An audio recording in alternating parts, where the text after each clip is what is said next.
ជំរាបសួរបងប្អូនទាំងអស់គ្នាថ្ងៃនេះយើងមានមុខម្ហូបមួយទៀតហើយគឺបុកបង្គាជាមួយនឹងផ្សិតសម្រាប់ជំហានដំបូងបងប្អូនត្រូវមានបង្គាចំនួន1គីឡូឬកន្លះគីឡូបន្តមកទៀតគឺយើងចាប់ផ្ដើមកាត់ក្បាលវាចេញចឹងណាបងប្អូនសម្រាប់នេះខ្ញុំដាក់បង្គាចំនួនតែកន្លះគីឡូទេសម្រាប់ថ្ងៃនេះគឺរៀងរអាក់រអួលបន្តិចហើយបងប្អូនគឺមានការឈឺកចឹងណារួចហើយសឹមយើងបកជាមួយសម្បកបង្គារបស់យើងបងប្អូនអាចបកដោយដែលនេះខ្ញុំបានបង្ហាញក៏បានឬក៏បកតាមវិធីសាស្ត្របងប្អូនក៏បានដែរបន្តមកទៀតគឺយើងធ្វើការហូតយក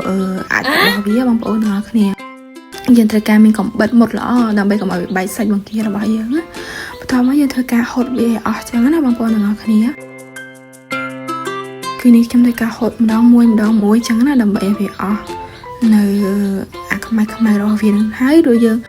ត្រូវការលាងវាឲ្យស្អាតសិនមកសិមយើងដាក់ជាមួយនឹងសូដារបស់យើងចឹងណាបងប្អូនដាក់ជាមួយមួយដបហើយនេះខ្ញុំដាក់ក្រូចឆ្មាចំនួន2ចំណិតចឹងណាបងប្អូនទាំងអស់គ្នាដើម្បីឲ្យវាឆ្អិនហើយនឹងជ្រះបាក់តេរីល្អចឹងណា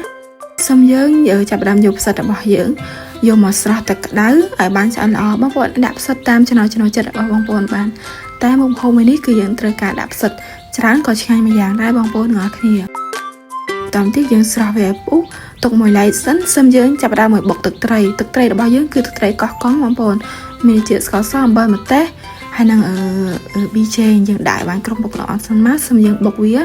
បុកមិនបាច់ទៅចាំម៉ត់ល្អពេកក៏បានដែរបងប្អូនបុកដោយដែលនេះខ្ញុំបានបង្ហាញបងប្អូនចឹងមកសិមយើងដាក់ជាមួយទឹកត្រីរបស់យើងទៅ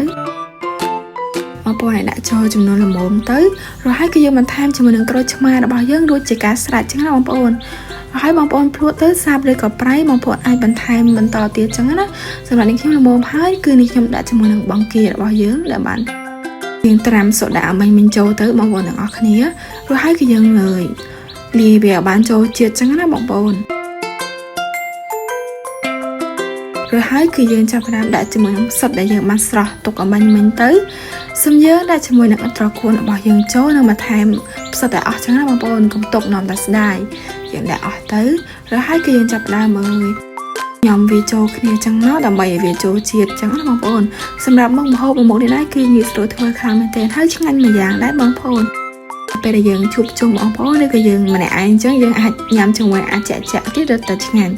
សម្រាប់បងប្អូនដែលតាមមក Subscribe នៅ Channel Page នេះខ្ញុំសូមជួយ Subscribe ម្នាក់មួយដើម្បីទទួលបានវីដេអូថ្មីៗជាបន្តទៀតបងប្អូនដែលអត់បានធ្វើប្រយ័ត្នស្ដាយបងប្អូនមុខម្ហូបនេះគឺឆ្ងាញ់ខ្លាំងមែនទែនបងប្អូនមើលក៏ទំនងដែរអរគុណបងប្អូនដែលតាមដានវីដេអូមួយនេះតាមដានរហូតដល់ចប់សន្យាជួបគ្នានៅវីដេអូបន្តទៀតបងប្អូនកុំភ្លេចជួយ Subscribe ម្នាក់មួយផងសូមអរគុណសូមជម្រាបលាសន្យាជួបគ្នានៅវីដេអូបន្តទៀត